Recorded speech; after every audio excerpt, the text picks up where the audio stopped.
ونعوذ بالله من شرور أنفسنا ومن سيئات أعمالنا من يهده الله فلا مضل له ومن يضلل فلا هادي له أشهد أن لا إله إلا الله وأشهد أن محمدا عبده ورسوله اللهم صل على نبينا محمد وعلى آل محمد كما صليت على إبراهيم وعلى آل إبراهيم إنك حميد مجيد يا أيها الذين آمنوا اتقوا الله حق تقاته ولا تموتن إلا وأنتم مسلمون يا أيها الذين آمنوا اتقوا الله وقولوا قولا سديدا يصلح لكم أعمالكم ويغفر لكم ذنوبكم ومن يطع الله ورسوله فقد فاز فوزا عظيما وبعد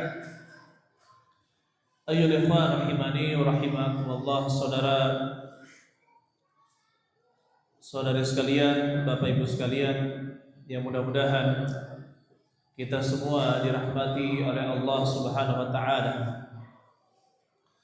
Alhamdulillah, Allah Subhanahu wa taala memberikan kesempatan kepada kita untuk duduk di majelis ilmu. Mudah-mudahan Allah memberikan ilmu yang bermanfaat kepada kita dan bisa mengamalkan ilmu tersebut. Allahumma 'allimna ma yanfa'una warzuqna ilma. Amin. Baik, ayo ikhwan rahimani wa rahimakumullah, kita lanjutkan pembahasan kitab Tauhid Syekh Muhammad bin Abdul Wahhab. Kita masuki bab yang ke-8, bab Maja'a fir ruqa wa tamaim. Tetapi kita masuk ke hadis yang berikutnya, yaitu tentang hadis yang diriwayatkan oleh Imam Ahmad dari Ruwaifi', Baik. Masih berkaitan dengan jimat. Masih berkaitan dengan apa? Dengan jimat. Kita bacakan. Wa rawa Ahmadu an Ruwaifi'. Diriwayatkan oleh Imam Ahmad dari Ruwaifi' annahu qala, bahwasanya beliau berkata, qala li Rasulullah sallallahu alaihi wasallam, Rasulullah sallallahu alaihi wasallam berkata kepadaku, ya Ruwaifi', wahai Ruwaifi', la'alla al-hayata satatulu bika, mudah-mudahan kehidupanmu akan panjang terhadapmu. Maksudnya mudah-mudahan kamu panjang umur. Fa akhbirin nas, maka kabarkanlah kepada manusia, anna man aqada lihyatahu, bahwasanya siapa yang mengikat lihyatahu, jenggotnya, au taqallada wataran, atau dia mengikat atau dia menggantung wataran, tali busur panah. Watar itu tali busur panah. Awistanja biraji'i dabbah, atau dia beristinja, bercebok dengan kotoran hewan. Au azmin, atau dengan tulang. Fa inna Muhammadan sallallahu alaihi wasallam, sesungguhnya Muhammad sallallahu alaihi wasallam bari'un minhu, berlepas diri darinya. Berlepas diri darinya.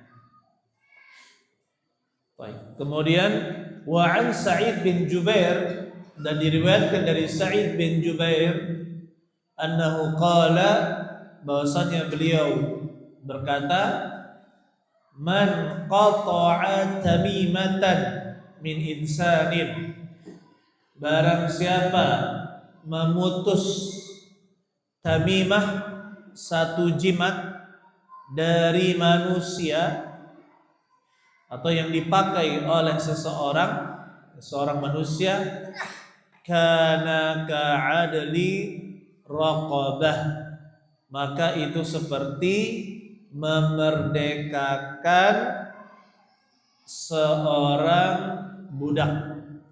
Raqabah di situ leher, tapi maksudnya apa? Budak.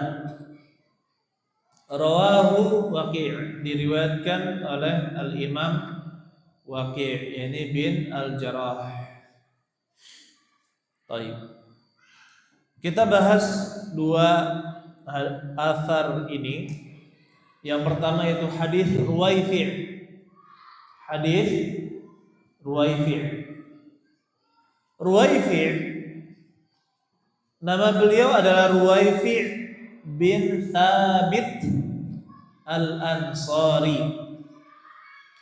Ruwaifi' bin Thabit Al-Ansari. Beliau meninggal di tahun 56 Hijriah,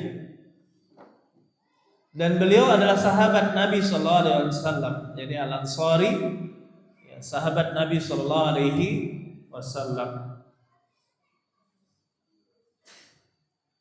Umur beliau sekitar 70 tahun. Tidak kita dapatkan angka pastinya, tapi disebutkan oleh para ulama yaqrub min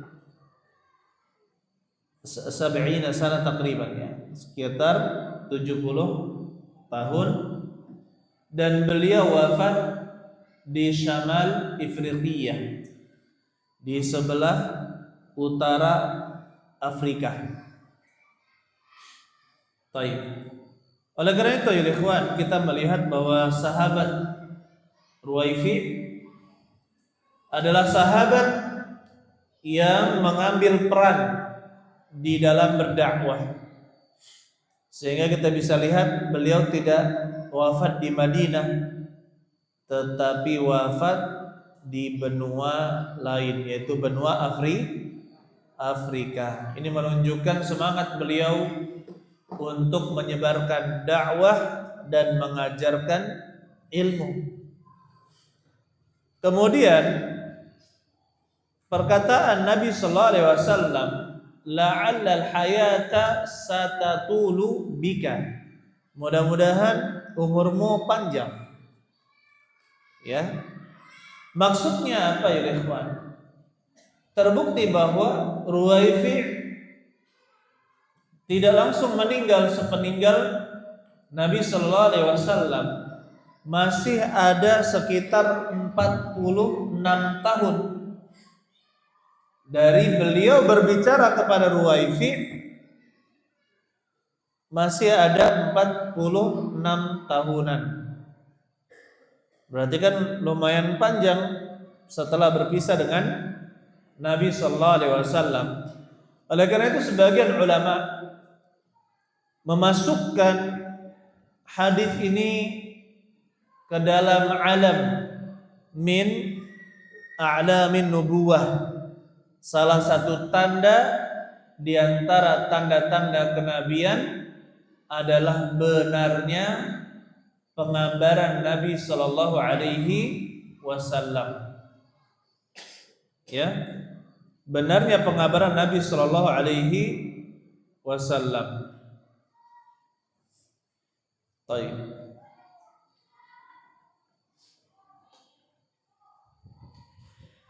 Jadi di sini termasuk tanda-tanda kenabian, bagaimana beliau alaihi salatu wasallam mengabarkan apa yang akan terjadi di masa yang akan datang, dan itu benar-benar terjadi. Kemudian apa yang diperintahkan Rasulullah kepada sallallahu alaihi wasallam kepada Ruwaifi? Fa akhbirin nas. Maka kabarkanlah kepada manusia. Ini seperti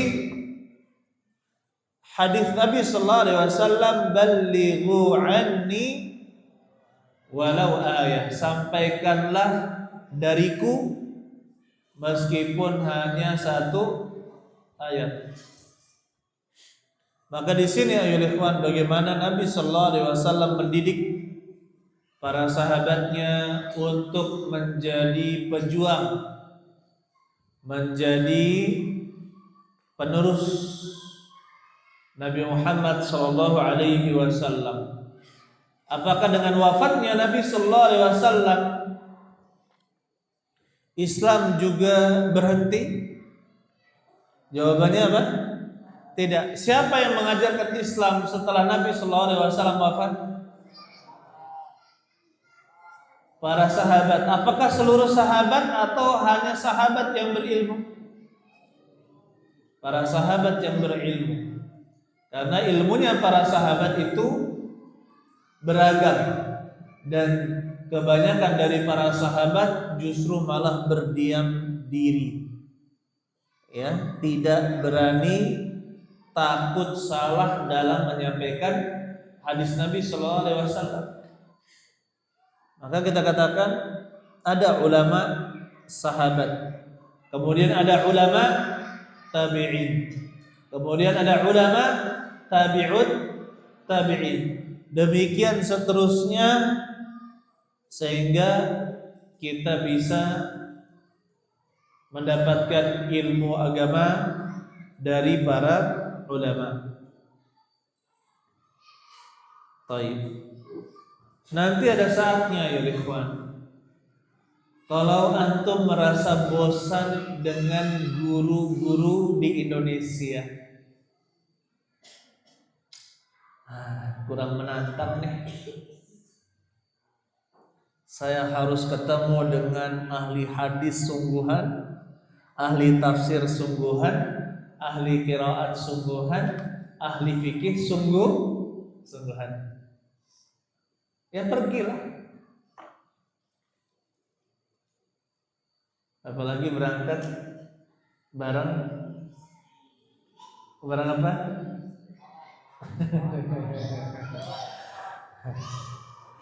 Baik. Jadi Ruwaifi, jadi mencontohkan kita kepada sahabat yang berdakwah. Disebutkan beliau meninggal di Mesir dan juga pernah memimpin di daerah Burqah, ya, di Burqah di Mesir. Baik. Jadi disuruh oleh Nabi sallallahu alaihi wasallam, kabarkanlah kepada manusia apa saja. Nah, di sini terkandung makna dakwah. Bagaimana kita menyebarkan ilmu, menyebarkan akidah yang sahihah, berdakwah ke jalan Allah Subhanahu wa taala.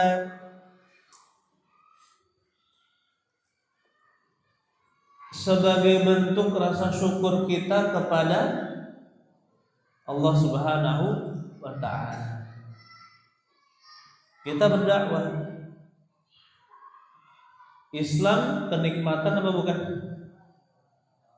Islam adalah kenikmatan yang tidak bisa dibayar dengan apapun. Ya. Maka sebagai bentuk syukur kita kepada Allah telah memberikan kita Islam di dalam dada kita, dalam diri kita, apa yang kita lakukan untuk agama Islam? Atau malah justru mau mencari keuntungan pribadi, bukannya malah memberikan manfaat, malah menyusahkan orang lain. Ayo ikhwan, ini adalah hal yang harus kita ingatkan. Jangan pernah merasa dakwah itu membutuhkan kita. Kalau kita tidak berdakwah, akan Allah utus orang-orang yang akan melestarikan agama ini. Bahkan Allah Subhanahu wa taala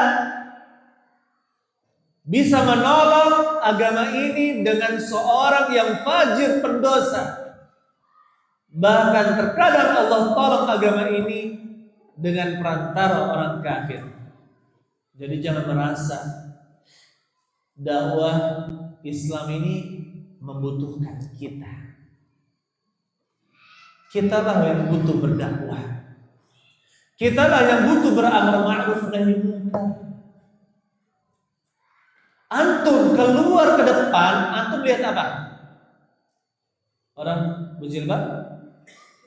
Antum sudah amar ma'ruf nahi munkar belum? Ini malah santri suka keluar-keluar, nggak jelas.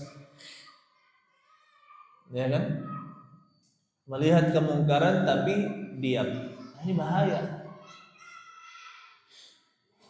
Makanya kita katakan ya ikhwan, kita sangat butuh dakwah. Kita sangat butuh berkhidmah untuk Islam. Sebagian orang malas bersedekah, takut miskin. Padahal dulu para sahabat Nabi Shallallahu Alaihi Wasallam ketika mari kita bersedekah, mereka tidak punya uang. Apa yang mereka lakukan? Pergi ke pasar, jadi tukang angkat-angkat, sore datang dengan sedekah. Bukan seperti banyak kaum muslimin sekarang ini. Mari bersedekah, apa katanya? Saya tidak punya uang saya tidak cukup. Salahu awwali hadhil ummah bizuhdi wal yaqanah. Kesolehan umat ini, kesolehan awal umat ini karena kezuhudan dan juga keyakinan. Wa halaku akhiriha bil bukhli wal amal. Dan kehancuran akhir umat ini adalah pelit dan panjang angan-angan. Banyak orang mengkhawatirkan bagaimana saya berdakwah, bagaimana nanti rezeki saya.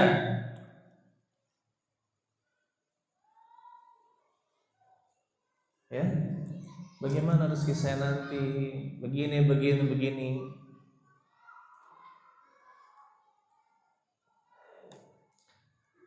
Tapi alhamdulillah, kita lihat dari para dai yang menyebar di seluruh Indonesia, bahkan rela meninggalkan kampung halamannya untuk mendapatkan siapa yang disalurkan ilmu dan dakwah kepadanya. Rela meninggalkan anak istri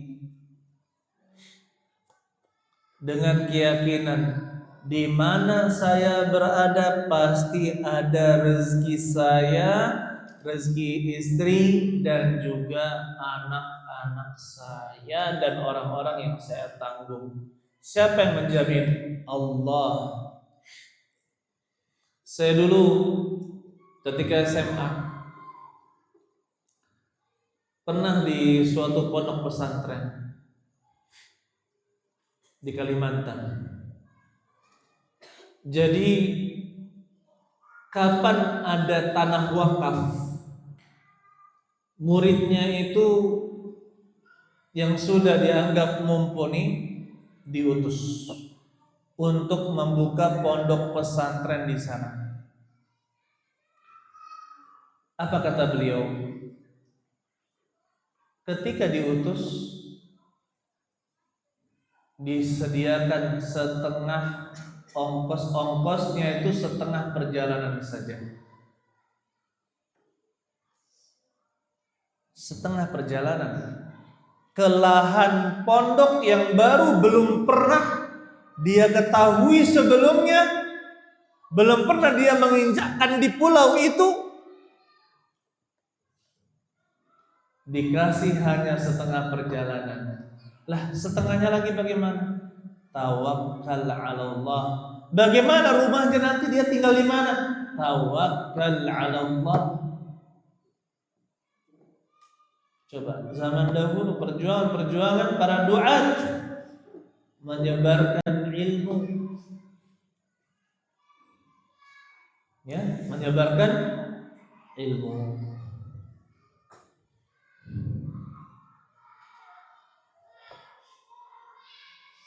Kemudian ayo ikhwan, umat ini menghadapi dua tantangan besar, yaitu yang pertama syubhat, kerancuan dalam pemikiran, kesalahan dalam berkeyakinan, dan yang kedua adalah syahwat. Kedua-duanya menjadi tantangan bagi para dai. Menjadi tantangan bagi orang yang telah Allah Subhanahu wa taala berikan ilmu.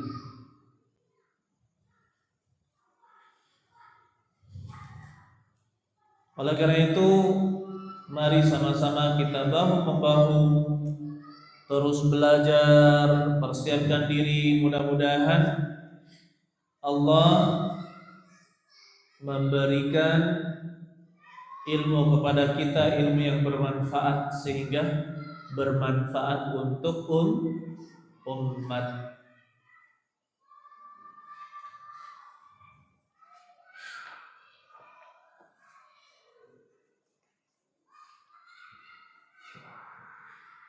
Saya teringat di zaman dahulu itu zaman yang sangat sulit. Ada guru kita, kerjaannya belajar, punya anak istri yang harus ditanggung, dan untuk menafkahi anak istrinya beliau ngebecak. Tapi subhanallah, taulah sendiri bagaimana penghasilan tukang becak. Di rumah beliau mengkopi Sahih Bukhari, Sahih Muslim, syarah ini, buku-buku hadis, buku tafsir, beliau punya. Tukang becak. Dan Allah Subhanahu wa taala angkat beliau kedudukannya sekarang. Jadi Masya Allah, tulisan beliau sangat indah, sangat berdalil. Semuanya nggak akan menyangka ini dari mana beliau belajarnya. Kalau kita lihat tukang becak untuk menafkahi anak istrinya, sambil belajar, sambil membaca, tukang becak masih bisa menyisihkan uang untuk beli buku. Berapa antum sisihkan untuk beli buku sekarang ini? Kan ada komputer Ustaz, kan ada internet, kan ada aplikasi. Subhanallah. Ayo ikhwan, terbukti pemahaman melalui buku 80% lebih bagus daripada dengan gadget, HP, komputer. Makanya sekarang negara-negara itu kembali pakai buku. Yang dulu katanya kecanggihan pakai komputer, ya. Buku, kembali ke buku. Kenapa? Merusak pemahaman. Keberhasilannya lewat buku 80% lebih baik daripada dengan yang lainnya. Makanya kita katakan, bawa buku antum, ya kan? Kapan kajian, catat. Tulisan yang jelek itu lebih bagus daripada hafalan yang kuat. Ini sudah tahu hafalannya jelek, malas nulis. Gimana? Apa yang saya tulis Ustaz? Semua yang dikatakan guru tulis. Makanya seperti Syekh Ibrahim Ar-Ruhaili, ayo ikhwan, kata beliau, kalau antum mencatat fawaid, kata beliau, di majelis kajian yang sejam 2 jam, sudah berapa lembar faidah yang antum catat, itu sudah mengalahkan berapa bab dari ilmu. Kenapa? Karena para ulama itu memudahkan langkah untuk memahami ilmu. Karena kalau kita baca di buku belum tentu kita paham. Tapi ulama memudahkan langkah kita untuk memahami ilmu. Baik. Selain buku pelajaran yang dibelikan orang tua antum, berapa uang yang antum sisihkan untuk beli buku agama?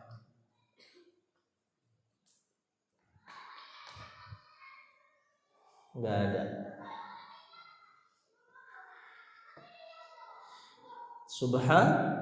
Subhanallah. Maka kita katakan ya ikhwan, adapun media-media yang ada itu untuk mempermudah. Tapi buku tetap antum harus punya. Bukan setelah ujian malah dibuang. Ya, dilempar. Selesai ujian. Sampai kami buat peraturan yang kedapatan bukunya berserakan, ini masuk dalam poin pelanggaran. Berarti kan apa? Ada kejadian meletakkannya sembarangan. Baik. Lanjut ya ikhwan. Anna man aqada lihyatahu, bahwasanya siapa yang mengikat lihyatahu, jenggotnya. Maksudnya apa? Siapa yang mengikat jenggotnya seperti kebiasaan orang-orang kafir di zaman dahulu, ya, maka dia telah menyelisihi sunnah, yaitu membiarkan jenggot. Saya dulu pernah melihat ada orang berpuasa, puasanya itu dengan makna umum, yaitu imsak. Imsak dari apa? Saya pernah katanya 2 bulan tidak berbicara. Saya puasa bid'ah itu ya. Puasa bid'ah. Katanya lagi, saya pernah 2 bulan tidak turun dari pohon. Astagfirullah. Imsak itu puasa katanya. Tidak turun dari pohon. Nah, gimana itu? Allah Ustaz.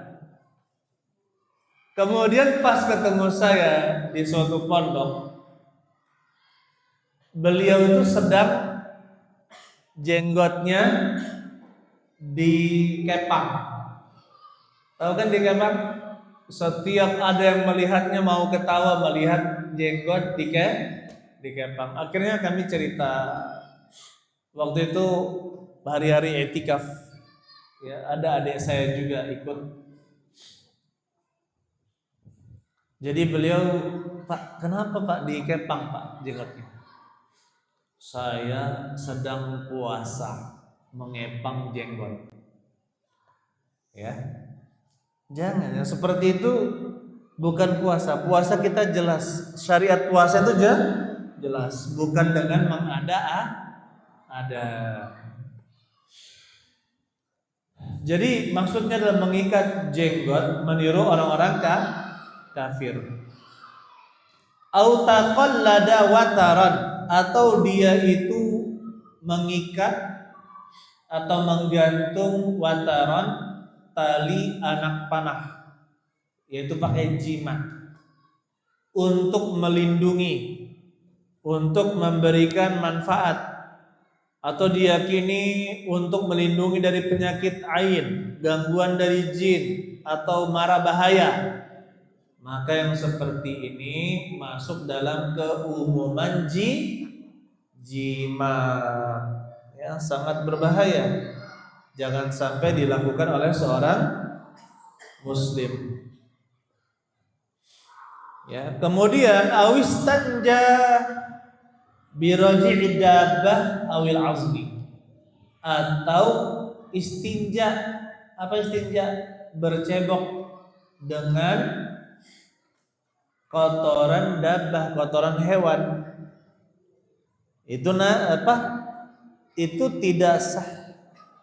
Kalau mau beristinja, kalau tidak ada air, bisa pakai batu, kayu, tisu, kalau sekarangnya kain, daun kering, apa lagi?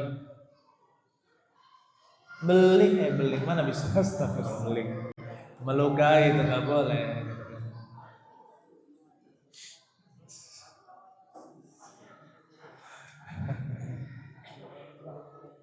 Kalau yang favorit itu dulu, shrednya itu pakai zurah, apa zurah?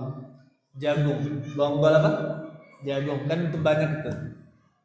Nah, itu yang favoritnya dulu zaman dahulu ya. Nanti kalau kita panen bisa lah coba-coba ya. Praktek. Praktek. Baik. Kemudian azam. Azam itu apa? Tulang.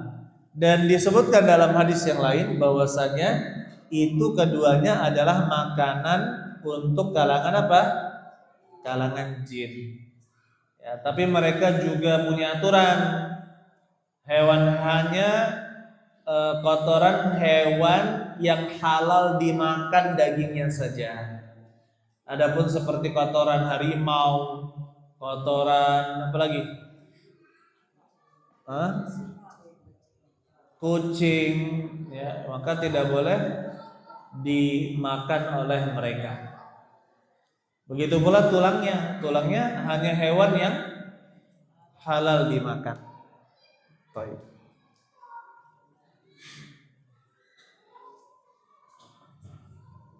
Jadi sama, untuk jin juga memiliki aturan halal dan haram yang harus mereka lakukan. Kemudian di sini ada asar dari Sa'id bin Jubair, seorang tabi'i. Hadis ini diriwayatkan oleh Ibnu Abi Syaibah dengan sanad yang mursal. Kenapa? Karena Sa'id bin Jubair langsung meriwayatkannya dari Nabi Sallallahu Alaihi Wasallam, maka tidak disebutkan nama sahabat. Maka hadis ini disebut hadis apa? Hadis mursal, ma rawahu tabi'iyun 'anin Nabi sallallahu alaihi wasallam. Apa-apa yang diriwayatkan tabi'in dari Nabi sallallahu alaihi wasallam maka namanya mursal. Ini belajarnya di ilmu apa? Mustalah hadis. Masyaallah. Baik.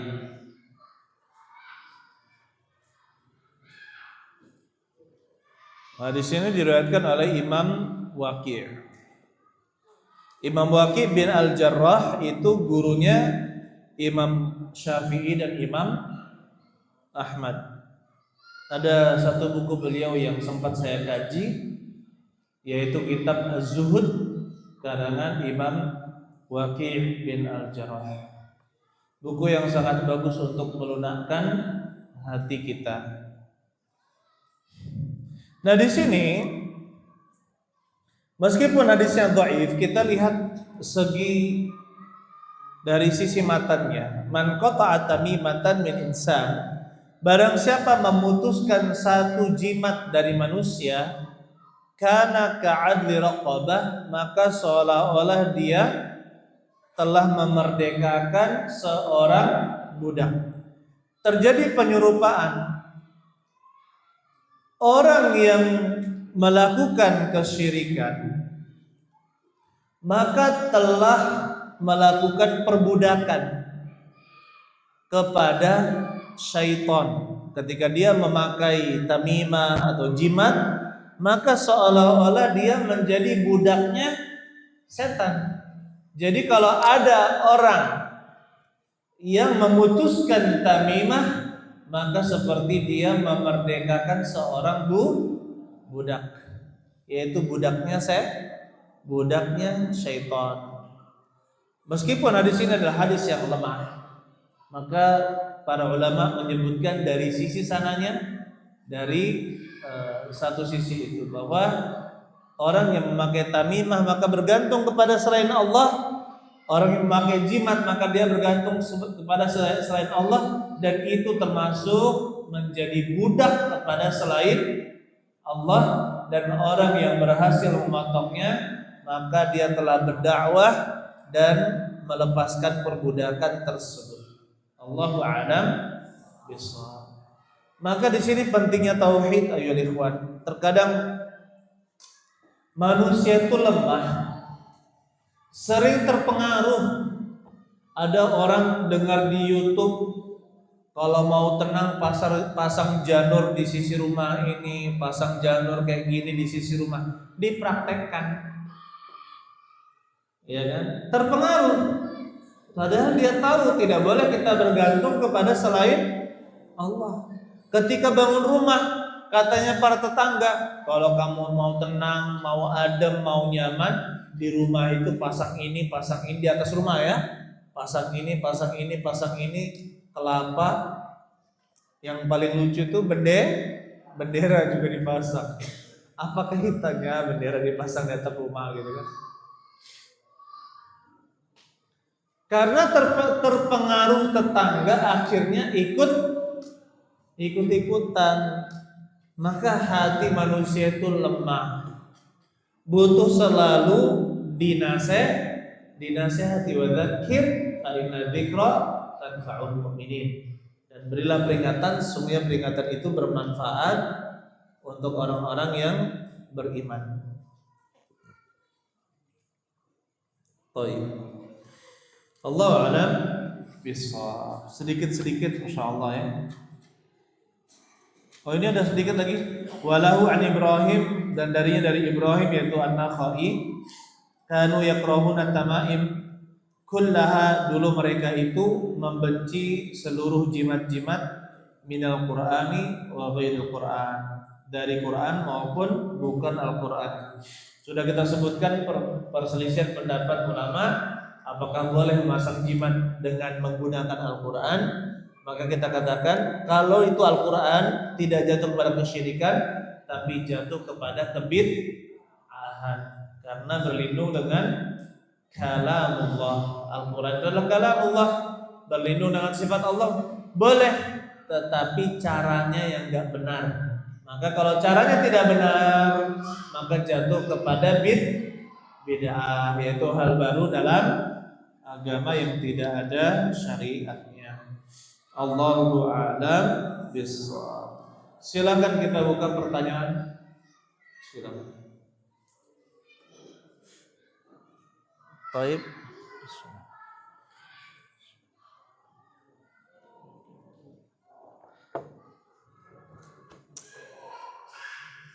Silakan pertanyaan lisan.